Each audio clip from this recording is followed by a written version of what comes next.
Hey guys, what's up? And welcome back to Digital Artcast. Change of scenery for the moment. I have moved my office. I'm currently working from home, so if it sounds slightly more echoey or just different in general, that is the reason. Again, during this time where we are on lockdown and the world is kind of spinning in chaos, I'm glad that you guys came back to listen to another episode and taking what I had to say and my guests had to say. I always feel like we have a very positive message to send out to you guys, and hopefully you learn and grow with each one of these talks that we have on here. Again, if you're listening and anywhere else, you can check us out on YouTube, Spotify, Google Podcasts, iTunes, loads of places you will find podcasts typically. During this time as well, I'm trying to get just a little bit more people on, release a few extra episodes just because I have just a little bit more free time now that I'm working completely from home and can't leave. So yeah, I have to have something to focus on.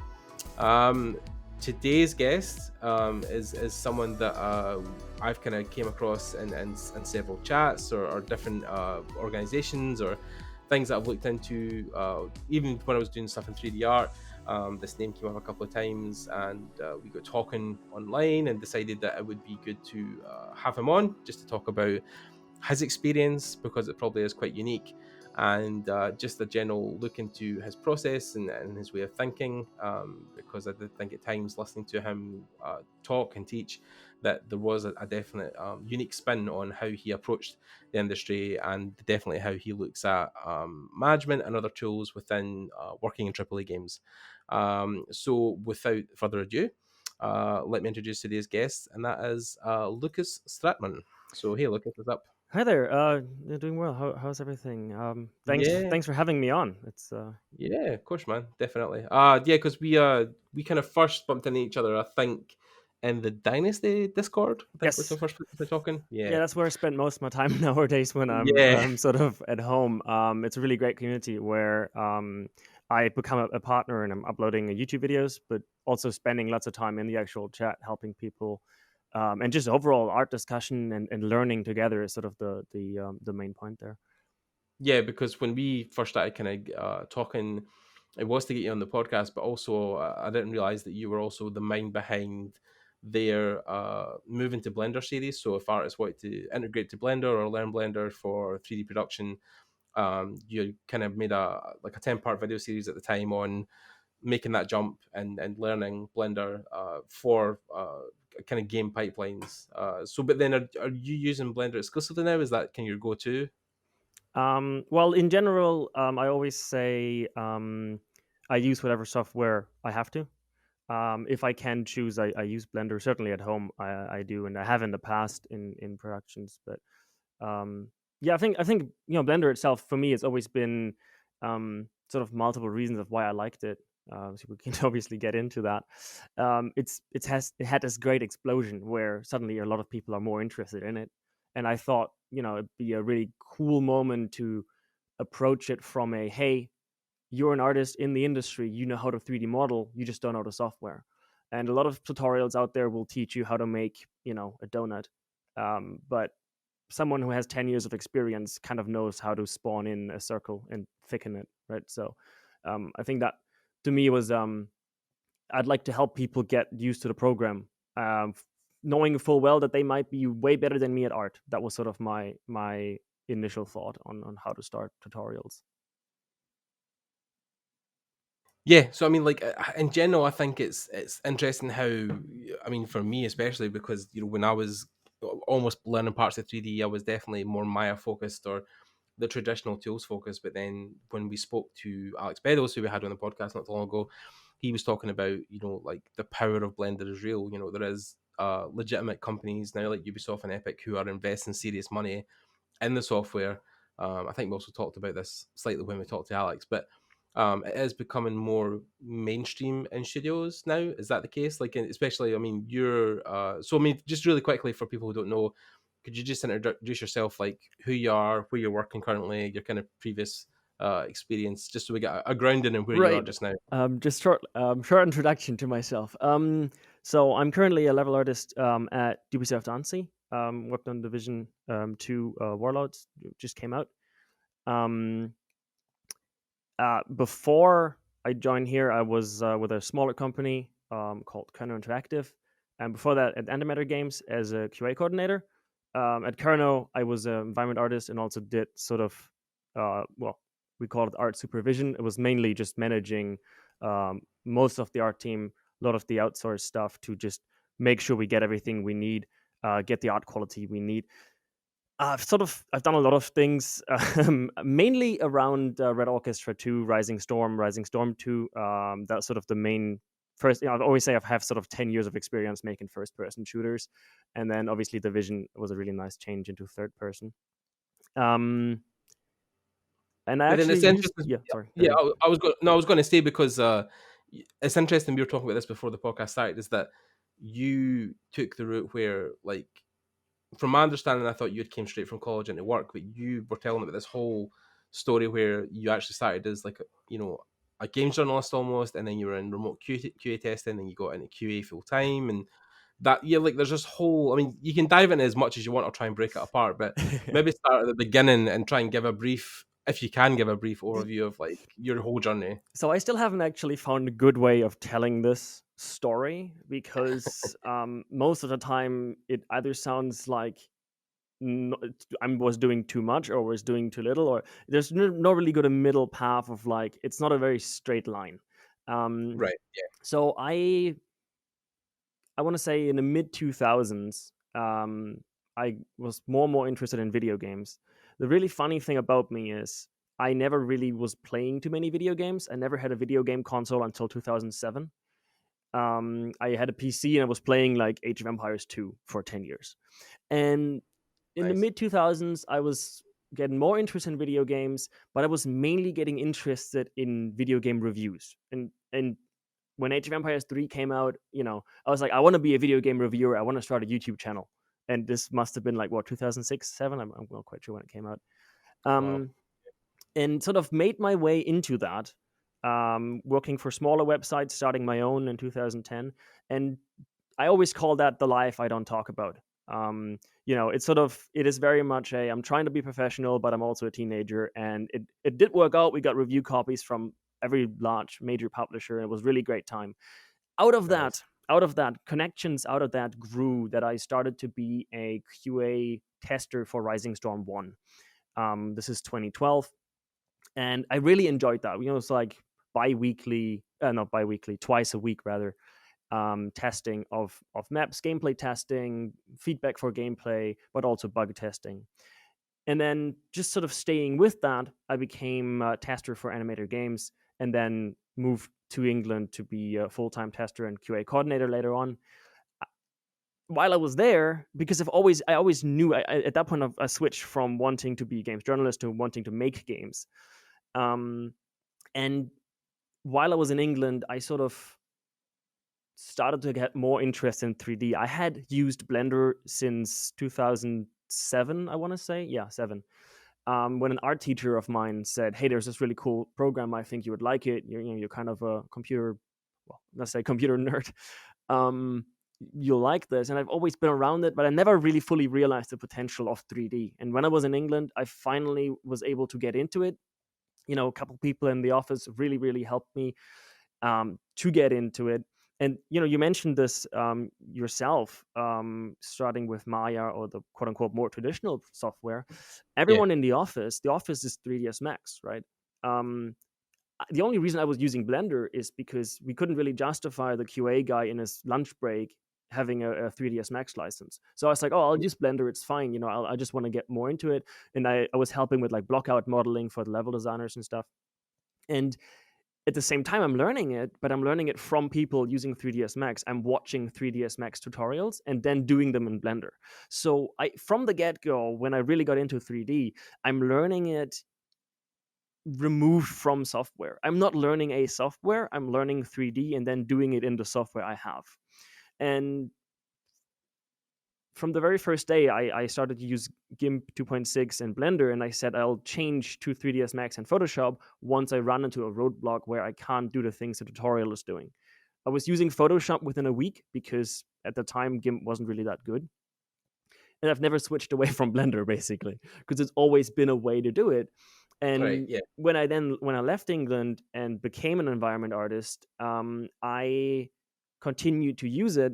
But then also I moved back home, and because I'm really interested in management, as I was doing QA coordinator, I had a team of five remote people, or Hmm. actually six at a time. I've always been extremely interested in, how do we make the team perform well? How do we, mold a team that will work at peak efficiency or even longer? Like Yeah. how do we make a team want to work more than they're paid for, and then tell them to not do it because we don't want them to overwork, right? Like, how do we fire up our team? That's always been sort of my main interest. And so I went back home and I said, oh, okay, I want to become an artist. I want to become an artist in AAA. I was already an artist. I was working for a former colleague who'd started a new company. And I went to uni, but I went to uni for 3D and management. And I said to myself, I'll have 3 years of time to become really good at art, to become a AAA artist.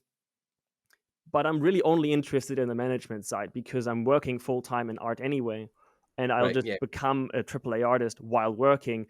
And Mhm. half of the uni was really easy for me because it was, beginner 3D stuff. But at Right. uni, we're actually using Cinema 4D.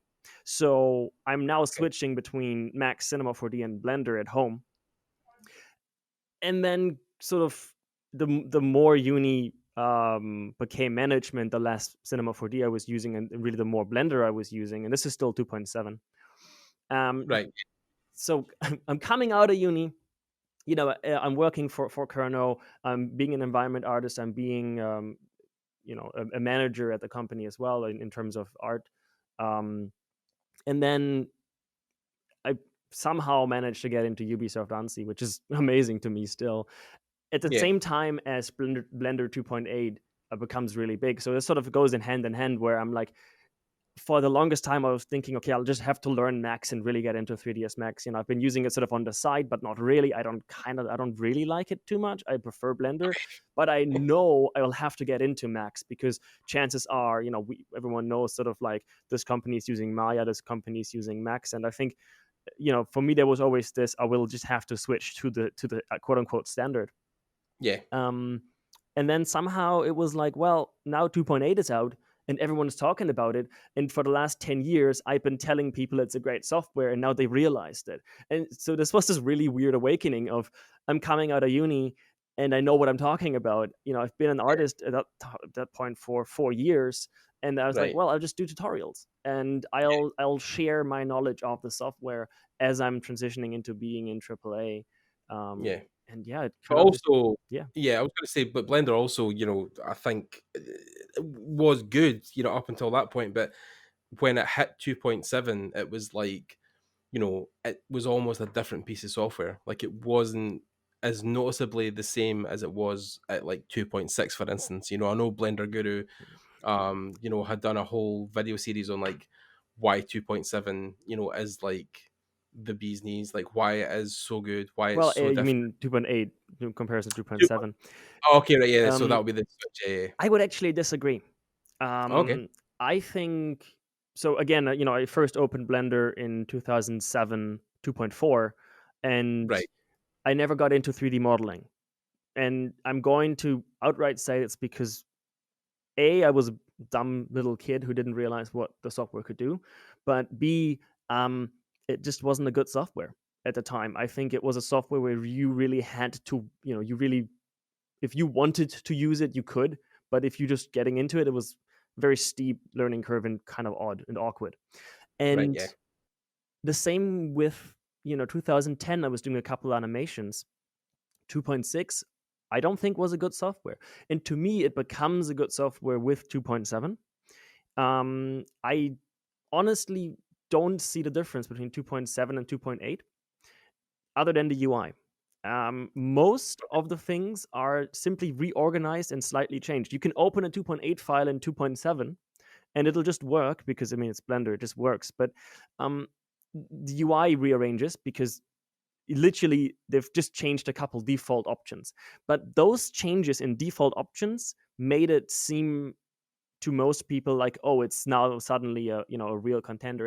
And switching to left click being the left click select being the default option also sort of removed the mental hurdles you have to go through to switch to Blender. Um, Even though right click is still better, but Yeah. we don't talk about that. Yes, it's an argument you'll always lose. But those Yeah. people who switch to right click go, "Oh yeah, I understand what you meant. It is better because it is, but it's can't really argue it." But I think what 2.8 did is 2.8 opened up 2.7 to people by pretending like it's entirely new. And I mean, it changed a lot of things. Don't get me wrong. They added the entire PBR pipeline. That was flashy. 2.8 is a flashy update that tells you cool things are coming. And out of that came the explosion of funding. And you look at the dev fund. There's like Intel, AMD, Nvidia, Ubisoft, animation, whatever, Tangent Animation, Embark, you name it, they're on there, right? And they're nearly at 100,000 euros a month now for funding. Epic is on there as well, obviously, with their what was it, 10,000 a month or something. Out of that explosion of money came suddenly a rush of new features. And if you look at it, 2.8 in beta was basically 2.7 with a different UI and a different renderer and a couple things removed. And then Yeah. 2.81, 2.82, and now 2.83 coming out, there is major changes. The sculpting is completely overhauled. The cloth suddenly has become way better and like has things added to it, which, pressure, for example, really Yeah. important, didn't have it before. So really, I think 2.7 was already usable, but just it had the baggage of Right. not looking like a good software when it already was. And then 2.8 removed the baggage, and then 2.81 made it a good software in the sense of like now it's actually better than some of the standard software. Yeah, I think also because Blender has such a myriad of tools that are usable within it, because it's not just like a 3D software.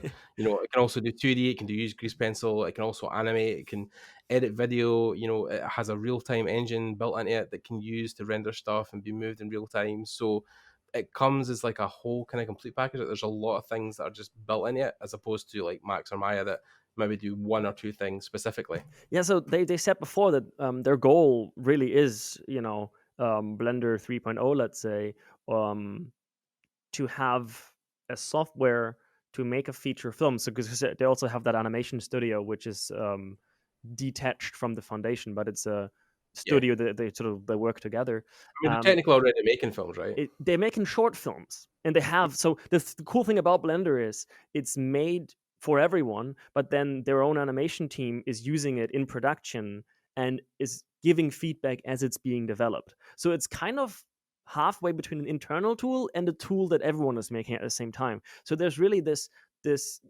myriad of different approaches and how it's being made, and it's molded by people using it. And that is, I think, what makes it so strong is, you are annoyed by something, you go on the forums, you say that. If everyone else is annoyed by it, you get lots of upvotes, and then they change it, or someone else changes it and they integrate the change.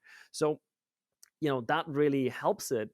And but going back to their goal is to make a feature film, so not just a short film. And they said before, I want to make a feature film entirely in Blender, maybe using other open source software for like texturing, but even that you can do in Blender. So for us in games art, that's kind of overkill. Certainly in environment art, level art, you don't really need a video editor, and a lot of people are like, well, that's kind of pointless, why are they spending time and energy? But then they're kind of not, because it's by someone who did it, who then puts their work in and they integrate it. So it wants to be everything, and it wants to be decent at everything, but it realizes, and I think this is it's key, it realizes that it won't ever beat ZBrush or Marvelous Designer or Marmoset, right? It won't beat the software made for the specific task, but it'll Right. be the baseline of like, I have open ZBrush, I think, once,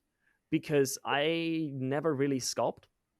And if I Okay. have to sculpt, like maybe taking off some edges of a wooden box, Right. Blender is enough for that. Blender isn't the go-to software for sculpting. Don't get me wrong. Even now with all the changes, I would still recommend people pick up ZBrush if they want to sculpt. But Yes. I mean, for scraping off a couple edges, do you have to learn ZBrush, or do you just quickly go over it in Blender? Yeah, yeah, because yeah, because I think ZBrush is very specifically aimed towards people who want to be character artists full time, I because mean, even in then environment art, you see people using it. Like yeah, make a rock, for example. yeah, But then there's the question of, like, for me, the question becomes: is that really the best way in terms of, well, the best way is always a question that is a non-question, because it depends on the circumstance. But is it the yeah, best way to do a rock for a circumstance? If you enjoy doing it, if you enjoy sculpting, pick up ZBrush. I had a friend of mine who, for this is at uni, she, for 3 years, she was really interested in, being an artist and making art, and she's an incredible sculptor in, with actual clay in real life. And for 3 years, she's like, "What is this?" Like, she couldn't get her head around Cinema 4D. It's like she did not enjoy what she was doing. And then in like the last semester, someone gave her ZBrush, and within, I want to say, 4 weeks, she was making characters and she was making art that was incredible. And so I think, having the right software for the right task is very important.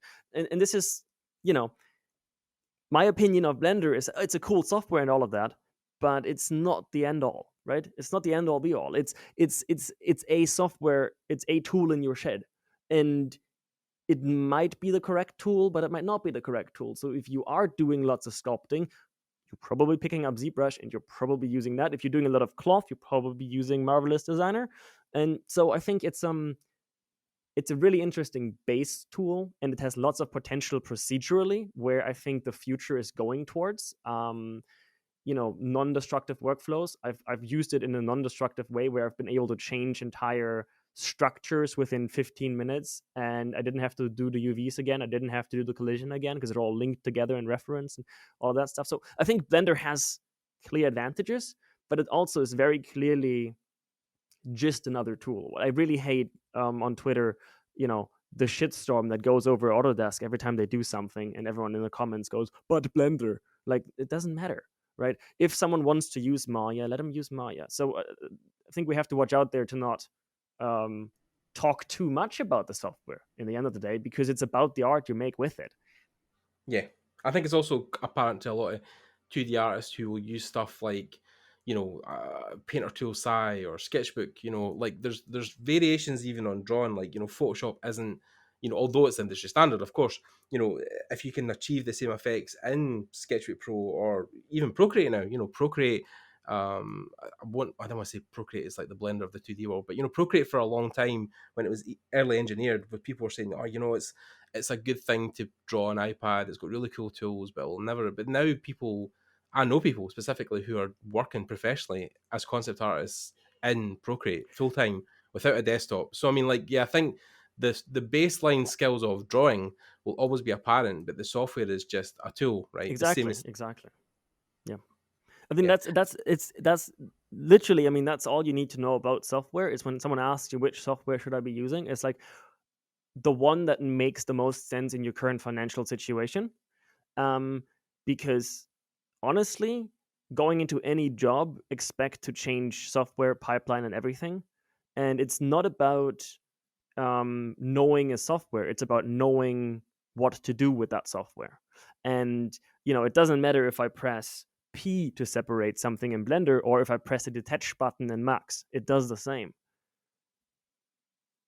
yeah. And I mean, like, in an instance, I know again what you're saying is true. Is that the software is just as the tool, but then I think it's also about how easily that software makes you feel, like your workflow is. I know I'm trying to think of the words to explain this, but more flowy is not a word, Well, but at then home, really, I think that's what you're looking for. Is well, Procreate especially. I think the reason Procreate for me works as a tool when you draw and paint is because the software gets out of the way and just lets you make art. If that makes sense. Yeah, and I mean, that's what I personally get with Blender. Just, I mean, this is just personal preference. In the end of the day, it's, for me, Blender is a set of operators, because that's literally what it is. It's a set of operators and a set of data chunks, essentially, and it just lets me do things. I don't have to twist and bend. It just works, and it's not annoying me. And there's a couple of things where it is, but most of the time, as a software, you look at, like, at a couple of problems sometimes online. You Google for something, and usually in Blender there is a way of combining different operators to get the result. And that really, to me, it goes to that problem solving. Although people have contested me on that opinion, and it's just an opinion, but I always thought that, to me, Blender felt a bit more in the direction of problem solving. It's more open. It's a more sort of, you're working closer to the core. There is no, it didn't used to have a good UI, and it still Mm. doesn't really have a good UI. Right. Yeah. There is no button for it, because you have a keyboard in front of you, and then sure, it's somewhere in the menu. But in the end of the day, you're just calling this operator, and it doesn't really matter, what you use. And I'm constantly telling people to not use the toolbar on the left in 2.8, because it's slowing people down, because you could just be calling that operator right away. And then once they realize what I'm saying, most people go, oh yeah, you're actually right. Like, it takes longer to learn, but it's a heck of a lot faster, and it doesn't get in my way. It's not annoying. And I think that's really the strength of Blender, where you go to your tech artist and you're like, well, we talk about pipeline, and we talk about having to integrate, heavily integrated pipelines, with lots of, I don't know, using Max and NextScript or whatever. You can't really easily port that to a different software, obviously. But Yeah. like, I wouldn't call myself a tech artist. I wouldn't call myself a coder. And I've been making small add-ons in Python for a year now, where I was like, oh, maybe this would be a good export script for me to make my life easier. And it is very clear and clean, and it just works. It just works. Everything is open. And then if you have an actual tech artist in front of you, and they really want to change something, the source code is right there. You can just compile your own Blender if you like to, right? So any problem you have, you can fix. And if you, for example, have a crash or a bug, you can just go online on the bug tracker, and you can put it in. You can see if it's already there. You can see the developer discussing it. It is very transparent. It is very open. And I think because it's molded by that openness and by the people, it's pushing a lot faster and harder into the future than other software is. Yeah, So I think, because it's open source also, which makes it easy for, like you said, people to take their own tools and their own mindsets of what they want in the software, and then that can be integrated if it's popular enough. exactly. I mean, this is really interesting. Is And to some people, it's mind-boggling. If someone gives, like Epic gave them, or over 2 years, I think, was it 2 million or $1 million in funding, um, Yeah. they didn't get anything for that. Like, Okay. you know, Yeah. you have a contract with Autodesk, and you Mhm. will get support, and you'll get a direct line to maybe request new features. I don't know, but I'm assuming that's the case. Right. Um, and in Blender, they literally go, "Thank you. You have the same voice than, you know Joe over there, who hasn't paid anything." Because Yeah. if, you know someone pays 5,000 a month, doesn't matter if it's a company or an individual, Mhm. they don't have more say over what new features come in. If they want a new feature, they put in a proposal on the forums, and if people discuss it and people like it, people upvote it, it'll become a Mhm. feature. So if you want change, you can be the catalyst of it, you can support it, and it'll happen, right? Something Yeah. is annoying, it'll happen. And so I think that's democracy in the end of the day. Yeah, Oh, definitely. And I think it's also interesting where I think these companies now are investing like Ubisoft, like Epic, because they want to see, they want to see change in the industry. They're kind of maybe even like, maybe not sick of, but just don't want to be paying my licenses for every 3D artist in their team, because their worlds are so big, their 3D teams are so big. So they're thinking, like, if we can switch everybody to Blender eventually, then there's a zero cost right there. well, I mean, that probably certainly is a thought, but I also think it's, again, I don't know this, but I'm assuming it, is a lot of people are now interested in the software, and here's an opportunity for very little cost to support it, to have, more importantly than money, the best way of supporting Blender is by developing for it, right?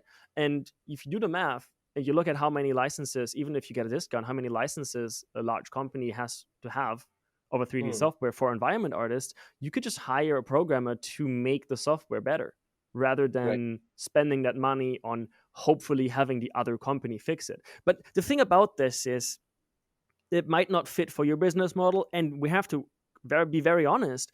I'm not an animator, but from what I know, Blender is not the best animation tool, right? If in terms of Mm, like game art, I can see a lot of shortcomings. I can see a lot of integration with like motion builder and all that stuff where Blender isn't going to really work out for you. So I think what it is, it's a well, not for Epic, but for other companies, a decently cheap way of supporting what could be the future. And it is Yeah. really future proofing because, so I was thinking about this in preparation for our chat here. If you look at it with how Blender is progressing and how open it is in procedural and in semi procedural ways, and in my honest opinion, Houdini and procedural approaches are the future for a lot of things, not for everything, but for a lot of things. Blender is going that direction as well, where you can do a lot of things and you can save a lot of time. And with animation nodes coming in soon, or everything nodes coming in soon in the actual main software, not just the experimental branch, where you see online already people have like automatic ropes for like harbors, like hempen ropes that are like slung around whatever a prop. It's like, yeah, you can do that by hand and it takes you 2 hours, or you just have this little script that someone made in animation notes to read a couple points, Houdini style. And Hmm. once you have that tool, if I'm working on Sales of War, which is a ship game, it's my personal project. The amount of times that I'm like, it'd be really cool to just have like a rope around this little piece of wood. If I have a script that does it for me and I do it 20 times, I've saved time. And so for me, this is, I think, where you separate sort of the artists doing art from the production mindset of, well, I can spend 4 hours or I can spend 4 days making a tool that'll in the end save me 30 days of work. Or if I make a portfolio piece, I can just do 4 days to make a really cool looking rope because I'm only making one and I don't really care about reproducing that same result 40 times. And so I think in a production mindset, suddenly Blender is a very open platform where you can integrate tools into it or use it as a tool to save time. Yeah. Yeah. I think it's interesting as well where I've had this conversation with some environment artists where you talk about, you know, oh, there's so many scripts that will bully and stuff and re-apologize really quickly, and by clicking like one button, and there's this script that does this in Maya, and there's this thing that does this in Blender. But then an environment artist did say to me, but then again, he had been in the industry for a while, was like, yeah, we do get a lot of juniors coming in who will rely heavily on scripts. Do you feel that? I mean, you as a junior artist, do you feel like that's something you worry about sometimes? Is that you don't, or you maybe are missing some of the key elements of building some things yourself, or is it all kind of more like, is time more important to you than learning those things? So, for myself personally, for example, sculpting, I've never really gotten into sculpting. I do a lot of things with displacement and just displacement maps and generating like wood destruction by using a clouds texture, for example. I think it's a different way of getting the same thing. But I would say that certainly the people who really have no experience coming into the industry, if they rely on the automation button, you have to learn the rules before you can break them. And when I started learning it, when I started in the industry, sort of like even back as QA when I was doing blockout modeling or helping out the art team sometimes, I learned how to texture in Photoshop. When I started, Substance Painter was just becoming popular, and I mean, I learned from people who were teaching me how to make art in 2005, essentially, some of them anyway, which was really good because my foundation, personally, is I have an understanding of how to do it. I might not be amazing at how to do it, at doing it the old way, but um, I think if you are learning 3D, you should do it the hard way at least once or twice. You don't have to like the hard way because it's the hard way. You won't like it, but Yeah. I think there's a real problem of a lot of if you look at megaskins, a lot of people just pulling in an asset. And Yeah. I had this, a while ago. Someone asked me a question about grass not looking correctly, Hmm. and it turned out it was like, well, look at your material, and it turns Yeah. out that they were. I think we fixed the issue in the end, but it turns out that they were looking at the material instance that Megascans had created for them when they pulled in the grass, Oh, and okay. so they didn't actually understand. I mean, you could have an argument that as an environment artist, you don't need to know the tech side of it. But they were Right. looking at it and they're like, oh, I'm changing the subsurface, whatever, like parameter, Hmm. but it's not doing anything. It's like, well, you're not looking at your actual material because you haven't understood what you are changing. And so I think Right. understanding is a very important thing. Like if you understand how to do sculpting, you should probably also do it. So I'm talking about myself, right? Mhm. I know that I should be better at substance designer. I know that I should be better at sculpting. I understand the uh, logic behind it. I just don't Yeah. like doing it, so I'm not good at it. Okay. And it's this thing of how much are you going to learn before you think you're industry ready. I Yeah. think that I personally like to know at least a theory of everything. Yeah. Which in itself you won't ever get there because you can't learn everything. But then also you have to be very careful because some of these older things might just not be relevant anymore, right? Um, so I think you'd have to have a detailed discussion about every single topic, but I do think there certainly is a thread of people who just hit a script and not understand what it's doing. But I would actually say that isn't exclusive to junior people. I see a lot of more senior people who will not really care about what binormal their attention space is. You know, like they were like, oh, Yeah. whatever, that's tag. I don't care about it. They're like, well, but your normal map is wrong. Like, Right. one of my favorite things to talk about is like, well, what normal tangent space are we using in this engine, and how do we sync a workflow, or you know what settings should your bake have in Substance Designer? And a lot of even more senior artists will be like, yeah, whatever, I just bake my normal map in Max. And I'm like, well, then you basically don't have a good normal map. But then I'm going into tech art at that point where I'm not really that well versed. So, I want to remove myself from that. But I think it's an extremely complex topic in industry. And there's a certain pride in doing everything by yourself.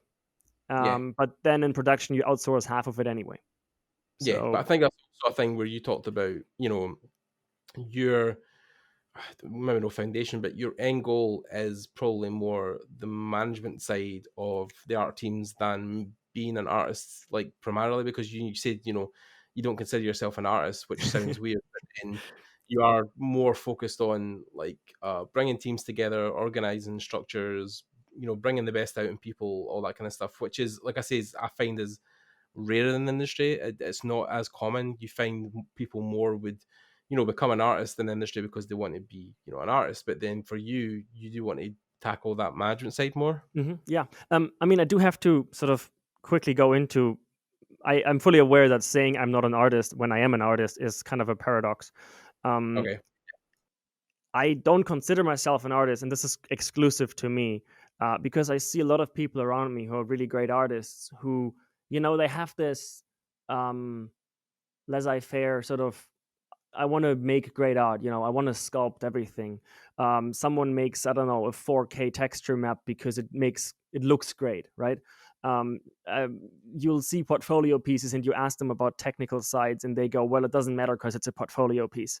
Um, and to me, I consider myself, a an artistic technical problem solver, right? It doesn't really matter if I make the most incredible art, if in the end of the day it's not what the game needs, it's not how the game runs. We're making video games, and to me, I love working together with that pure artist who wants to make art, and I want to make sure that they can make art.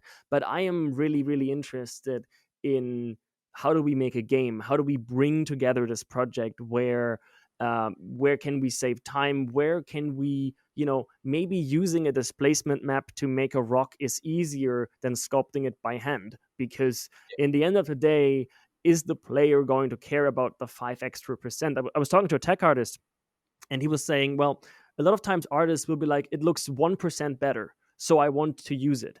And then the tech artist goes, yeah, but it also is 50% less performant. But then the artist is like, oh, but it looks better. And like artists who are focused on making it look good, I love that because that's their job. Right? That's our job, right? It needs to look good and it needs to work out and it needs to guide the player correctly and it needs to um, convey the emotion, and all of that obviously is extremely important because that's our job. But in the end of the day, it needs to run, it needs to work, and I think there's a balance on your team. You got into personally. I'm really interested in the management side. I want to. My goal is to go into that management side, to be that visionaire on top. Yeah, And so you're yeah, more for the art direction side. yeah. I mean, I would love to be um, even like creative director more than art direction. Right. You Yeah. know, I I do have not a background, but I do have an understanding of the level design. We used to do a lot of level art and level design at the same thing in sort of a couple years ago in the other companies I worked for, just because it kind of went hand in hand. Environment artist modeling more than actually putting it in the level, sort of just everyone Yeah. doing everything. So I have a really solid understanding of that side. I have a good understanding of maybe how the code works, or what can be done with code. And I like problem solving, right? And to me, the the goal in management is, and this is what I was really interested in studying it, is how do we make sure that the team, the line work gets the work done in the most incredible way without conflict, without killing themselves with too much overtime. How do we manage a team? How do we mold a team together? And you can go into incredible detail with that discussion of different people enable their colleagues to work, but then there is people in your team that don't perform well, but they are actually the people that make everyone else perform well. There is introducing new people into a team changes the team dynamic. Change changes the team dynamic. Sometimes you have to get rid of people because they don't accept the change. There's so many interesting things of going beyond just making art, of how, because games are a teamwork, right? Nobody makes a game by themselves, certainly not a large game. Yeah. I mean, if there are, that's incredible, but what we have AAA companies with hundreds of people on a team to make a single video game, or even a single part of a video game. How do we navigate that troop, that large ship, into shallow waters, into the harbor, into calm waters, and then finally have it presented to the world? And I think, um, to me, that's interesting. And then that's why I'm saying I'm not an artist, because I my goal is to make a video game and not to make the most incredible art, because I think those are two different branches of the same main branch. Right. So you then, would you say you feel that you're more a game developer than an artist? That's actually a good way of putting it. Yeah, I because I'm coming from, I used to do modding in the late 2000s. Lots of modding on different engines. I went into Rising Storm, and I mean, that's basically sort of also that modding background. To me, I want to make video games. I don't want to make art. And that can be a paradox, because obviously video games are art, and so it really comes down to how you define your words. But to me, I want to make a video game, and if my work has to be cut, or if my work looks slightly less good because that makes the game better, I'm all for it. I'm the first one to suggest to cut my things if I think that the overall flow is better without them. And I'm proud of my work, and I love doing art, and in that sense I am an artist. But I'm really interested in making a good game and making a good product and being on time, and making sure that everyone in the team can perform well. So I think, yeah, a game developer, but also um I guess further reaching than that. Yeah, but I mean that's again, I think those things are rarer and probably more sought after. I mean, it's almost maybe not the same as being a generalist, but there is similar patterns where you kind of are the person who can do like a lot of things quite well, and maybe don't specify one task to be like your primary resource of income. But I know when we spoke to Nick Carver, he was the same working at Blizzard. He done some 3D art and character art, he done environment art, he done some concepts. So there are people like you who maybe just enjoy the process so much, probably because you're like me, you have a background in loving and playing games, previously. So the whole process appeals to you rather than just one thing. It's really interesting, the way you said that, because if we go back to talking about Blender, and we said it's good at everything but not amazing at anything. And that does you just described me essentially as that, and I think actually that fits together really well. It's I am the chief problem solver if I wanted to be, right? Like I would say of myself, that's what I'm best at. I'm best at problem solving, and at figuring out sort of people in the team. I've always been good at that.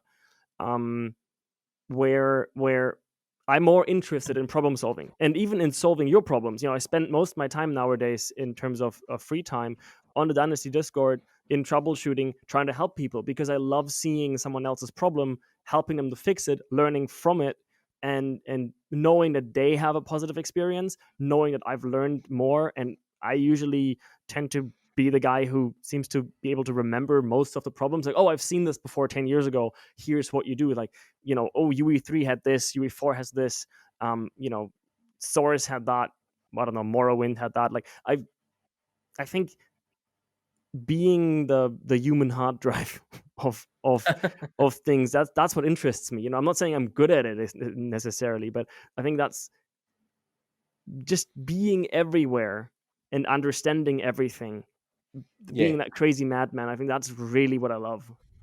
yeah. And then, but then I think that's like you said. There's those people in teams are definitely. I don't know if they're more sought after because again, it's a limited experience I have with the game industry, but I do notice that those people who are like that have like an easier time finding work, maybe fitting the teams better, or maybe able to work on different or multiple projects at once. And then, on top of that, can move into the management side because they have experience on like not just making art, but also managing teams or art outsourcing or, that kind of thing. So that's definitely the future for you, right? Is that kind of path? Well, it goes back to the management, because if you're hiring for a team, um, assuming you're a decent to really good manager, you're hiring for a team and you're hiring for a specific person in that team. You know, I specifically said person and not position, because your team might have the problem solver already, and what you need is the artist. You're built, you don't want 10 of me on a team. That's a horrible idea. One is, barely bearable.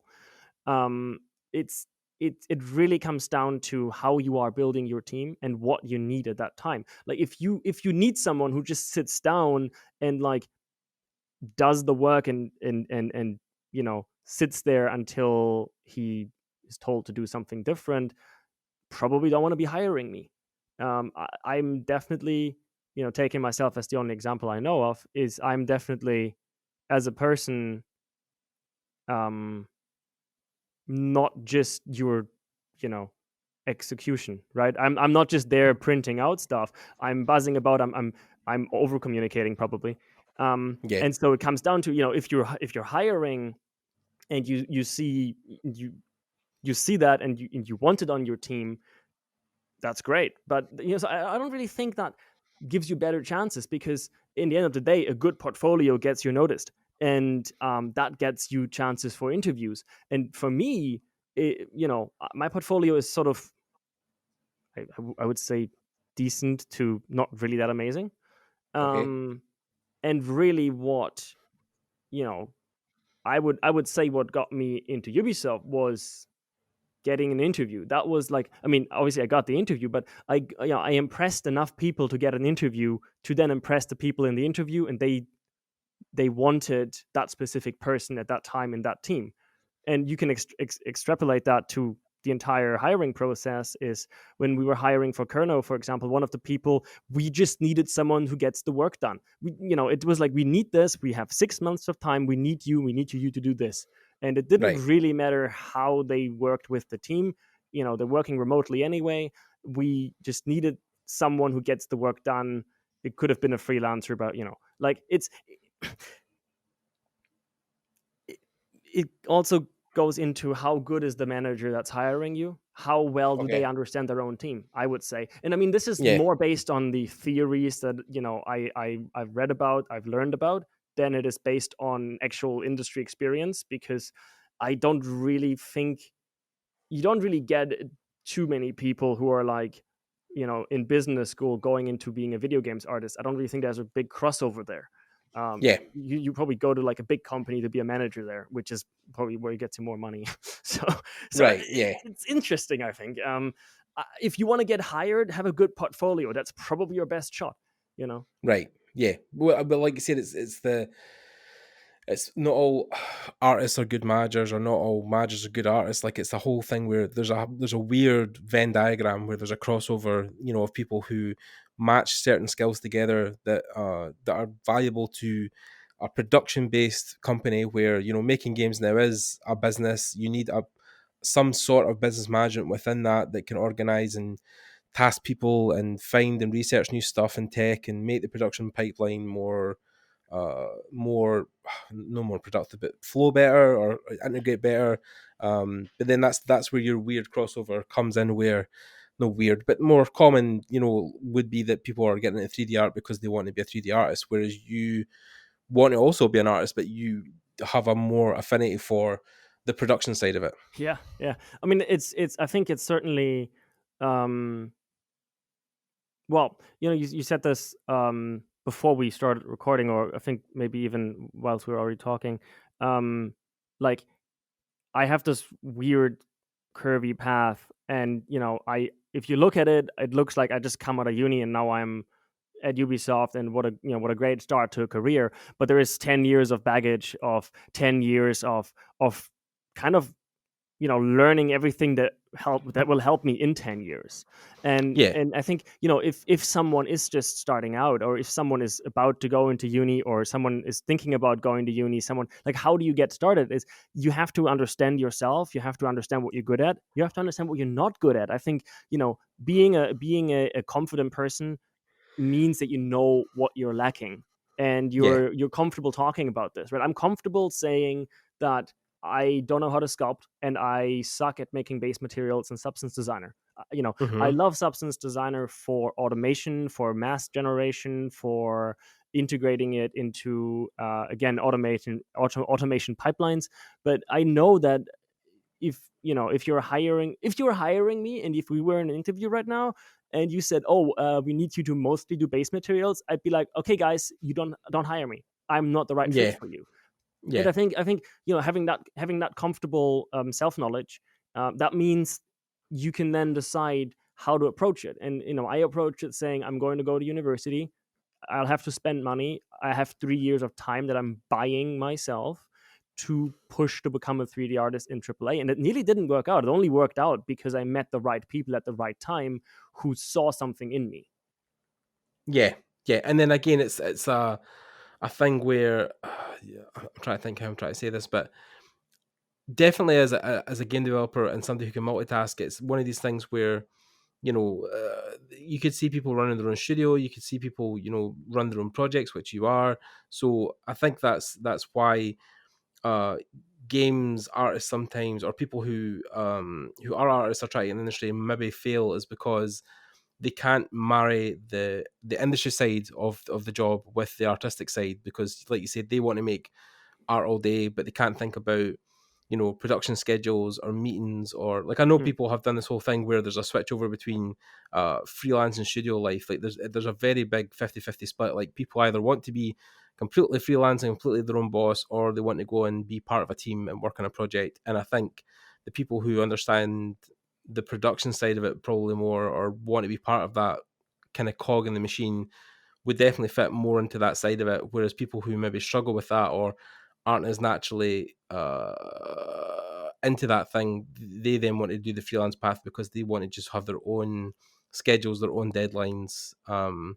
So you'd probably fit in category A more than B, right? I mean, I mean, yeah, but I would also say that at large, it's probably less a category and more a, um, timeline basic, not timeline. What's it called? Whatever, like a slider, right? Right. Yeah. It's you get a lot of people who are comfortably in the middle, who want to be a cog in a machine and just do art, because you can Right. absolutely do that. Like, if Mhm. because your lead is setting your deadlines most of the time, you know how fast you are, so you can set your time estimates. But Yeah.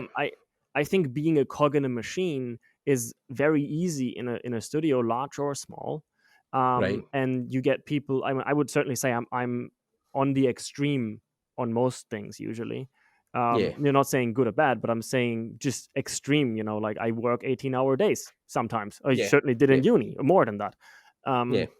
That's an extreme thing to do. You probably shouldn't be doing it. But Yeah. someone like me, I hate being a cog in a machine. Mm-hmm. Even though I love being in the studio and I love problem solving. So Right. I think there's an endless complexity there, Mm-hmm. um, of a constant struggle to fit in, or to realize how you fit in with other people, how other people see themselves, how they actually are. There's a Right. disconnect. I mean, certainly for everyone, um, Mm-hmm. myself included. I don't want to sound like I know myself. Mm. Where you come across in a way and you think you're coming across in a way and you think you know how you are and someone else thinks something about you, and there's this whole dynamic. In a freelance scenario, maybe there's less of that. There's, because you get to just do a contract here and a contract there. I don't really know. I've never done any real freelance. I've always been with companies that I worked longer projects with. But Right. certainly I think working from home is a lot easier to just do the art, because you can, if you want to, just shut off the chat and just not look at it. In a studio, the more you are around people, um, the more human interaction you have in real life, the harder it gets to pretend to be someone. So, like Right. right now is a great example, right? I think most people in the industry are now suddenly working from home, or from home again, Yeah. and hopefully everyone is safe and healthy. But it some people really hate it. Some people, they love being around people. Some people are suddenly seem different because some of the social outlets they have changed. Right. Maybe someone seems more productive all of a sudden because being around people does slow you down sometimes. So, Yeah. um, yeah, I mean, it's again, it's endless complexity, and that's also what personally interests me. Because if you are Right. leading the team, then your Mm-hmm. job is to figure out endless complexity, which you will never achieve. And I said, there's no such thing as a good manager, because Right. nobody actually knows how to do it. Right? Nobody Right. actually really, like, if someone tells you, "Oh, this is how you are a good manager," then sure, they're probably really self-secure and they probably know what they're talking about. But Mm-hmm. no plan survives first contact. In reality, there's so many factors, and then someone's cat dies at home, right, or whatever, right? Yeah. There's so much to consider that 24 hours isn't enough.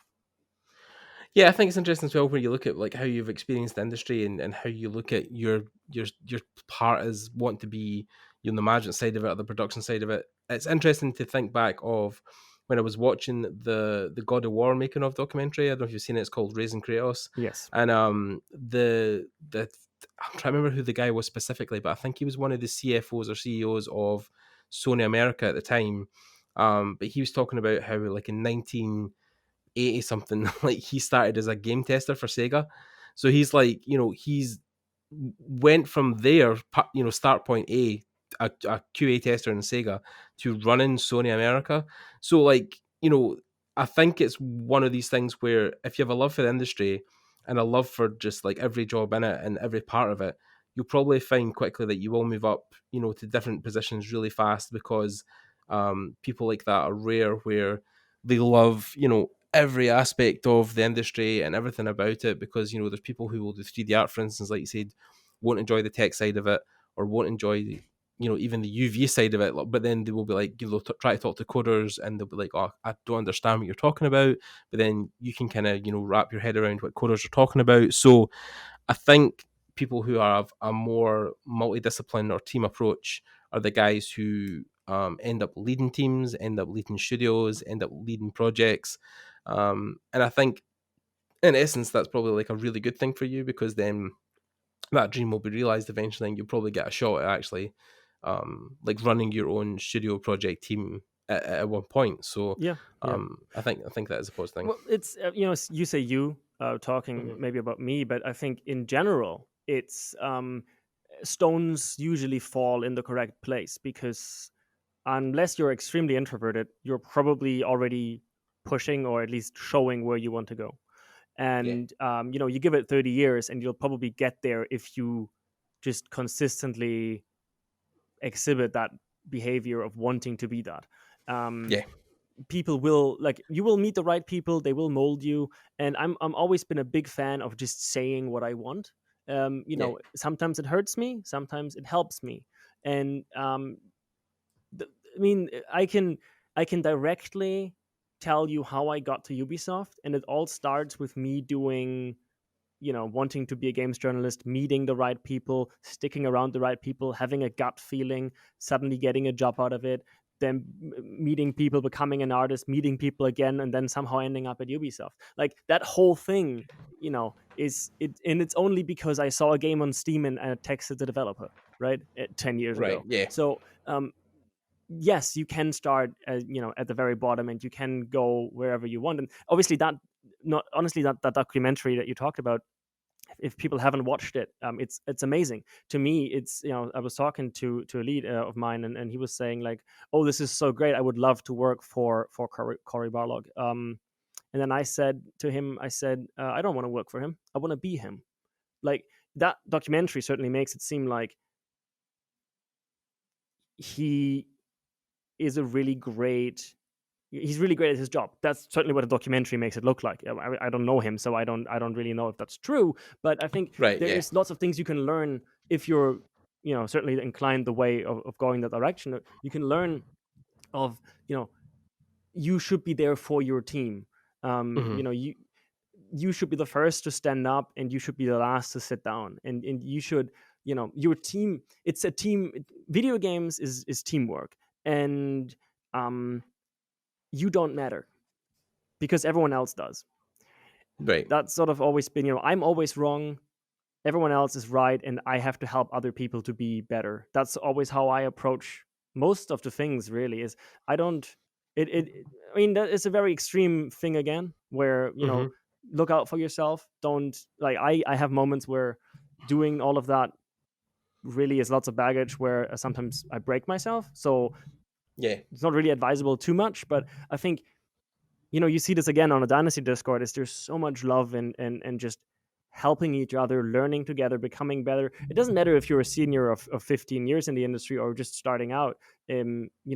Everyone can learn from everyone. And Yeah. I can teach someone Blender, they can teach me a bit of experience they had before. It's try to be helpful, try to put others first, and I think that will, in the end of the day, give you opportunities. And Yeah. you will have goals. My goal is, I want to end up as a creative director, and I want to end up in Canada. Those are my two goals.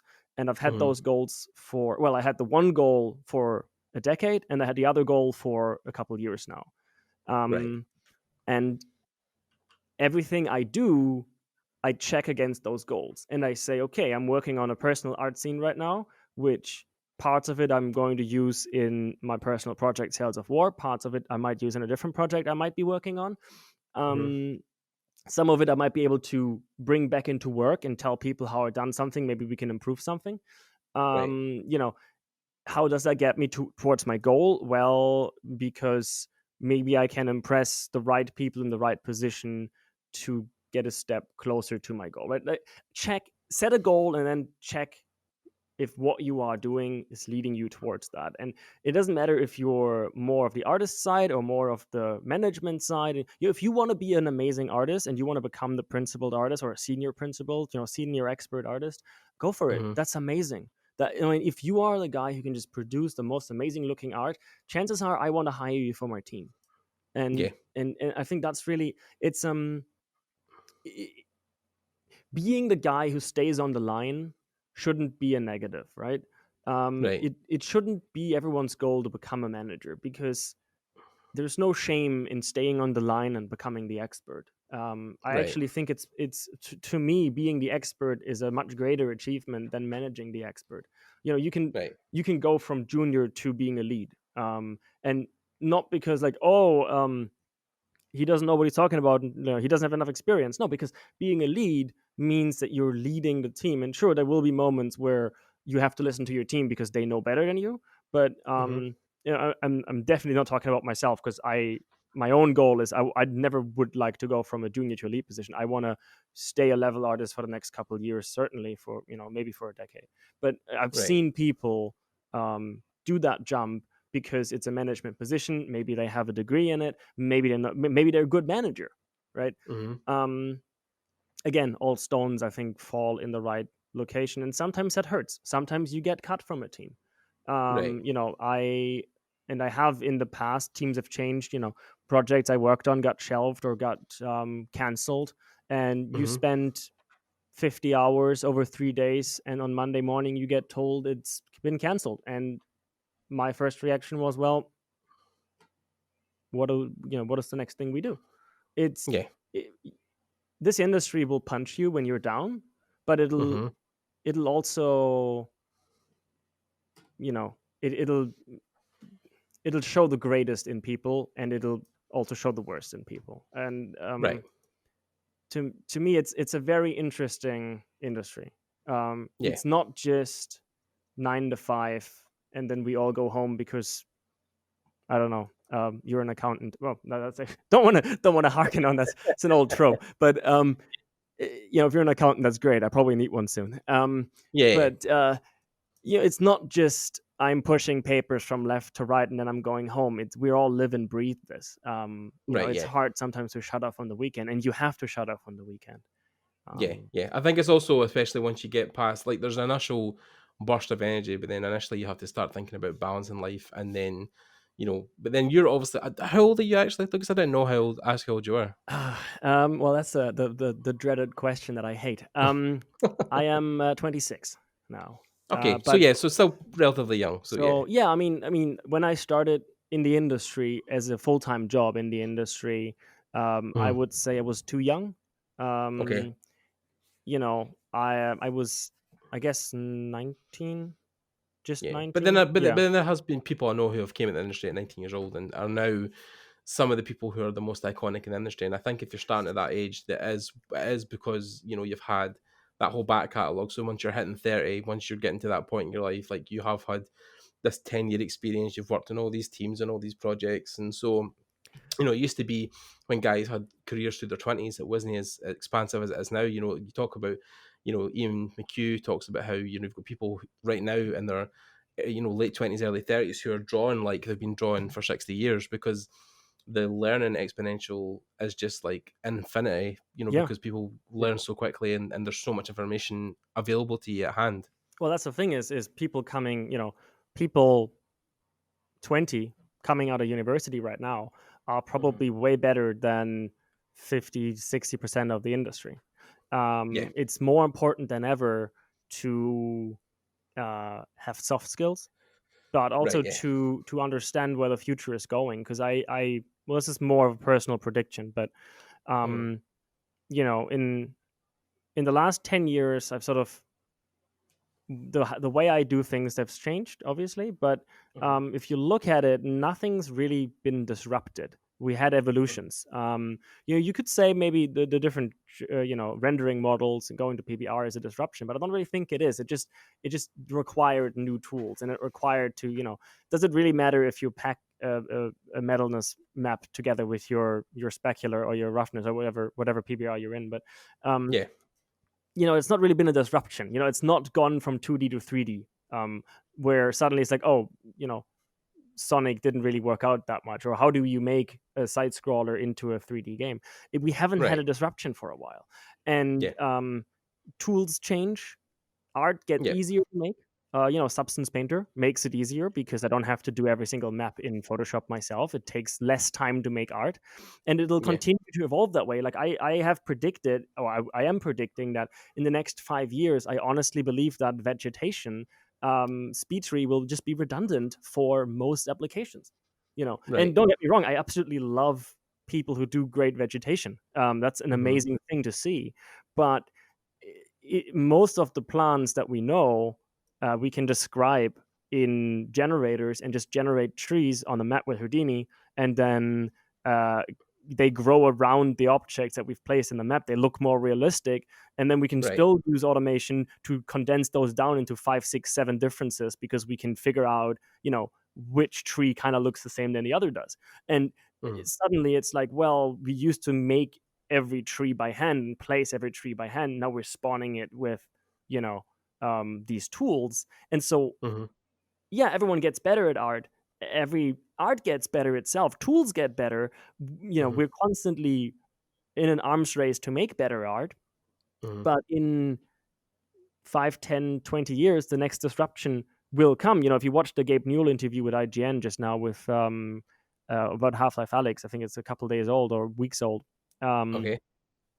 He talks about, you know, sort of the Elon Musk neural link and connection, and Mm-hmm. he straight up basically he seems like something he's been looking into for a while, and Mm-hmm. he straight up says that if you're not looking at it as a media company, um, you should, because you will, you know, movies will change, games will change. We can all of a Mm-hmm. sudden just give you the image in your head, maybe in Mm-hmm. 10 years, 20 years, whatever. But Yeah. there will be that disruption. And, you know, going back to, hey, I'm just an artist, I'm making art. Yeah, that will change the way it's always changed. To Right. me personally, the easiest way of protecting the future is to grow into a position where I can adapt to the new tools, right? Um, Right. we we started out talking about Blender. We can go Mm-hmm. full circle. It's a new tool that now people are starting to use. If you're able to Yeah. pick it up quickly, you know, tomorrow there might be a new tool, or you might be changing jobs to a new engine. Like, Mm-hmm. g- tools don't matter. Your understanding of problems and your understanding of art is all that matters.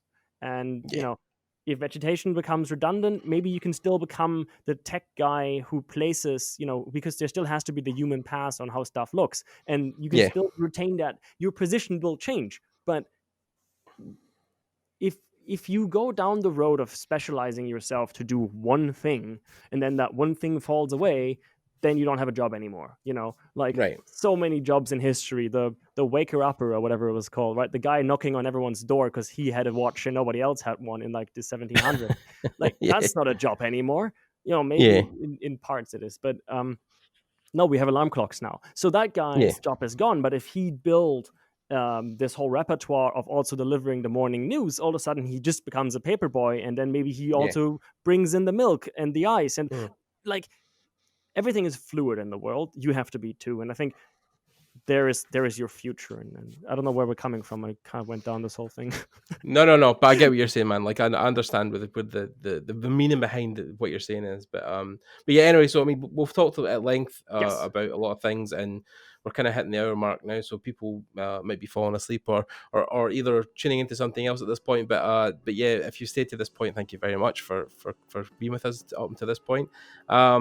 Thanks to Lucas for coming on and speaking to us. It was definitely informative, definitely a roller coaster of ideas. But I think we should try and get Lucas on again at one point to talk about more things. If you guys have any questions in particular about, stuff we've covered on the podcast or things that, Lucas maybe specializes in, and you want to ask deeper questions on it, then we can organize maybe a Q&A at one point. And if you leave any questions below, I'll make sure I get them to him, and then we can kind of continue this conversation. But again, yeah, thanks to Lucas for coming on. It was an honor, man. I definitely loved listening to everything you had to say. Thank you very much for having me on. And obviously, yes, I'd be absolutely happy to answer questions. Just, I want to say one thing very specifically, if people are still listening. A lot of the things that I'm saying are meant to be thought-provoking, right? Yeah. Don't take everything on face value. Like, oh, he said, no. Just think about things and their opinions and their ideas. They're not necessarily like golden truths, you know. Yeah. I wanna make sure that people consider and think and overthink things. I think that's very important too. Yeah, definitely. I think if we wanted to have the same opinion on constantly, then we just have the one person on over and over again. But having a mix of people on is definitely what keeps the things like podcasts fresh and keeps ideas pursuing new stuff. So yeah. Again, guys, thanks for staying this long if you're still around, and make sure to check us out on other podcast services. We're on many of the listen services around the world, including YouTube, where we have a kind of live premiere every time an episode goes up. Again, leave questions if you want, get back to me and let me know how you enjoyed the episode. Thumbs up and like, share as always, and thanks to Lucas again, and we'll see you guys later on. Thanks guys, bye.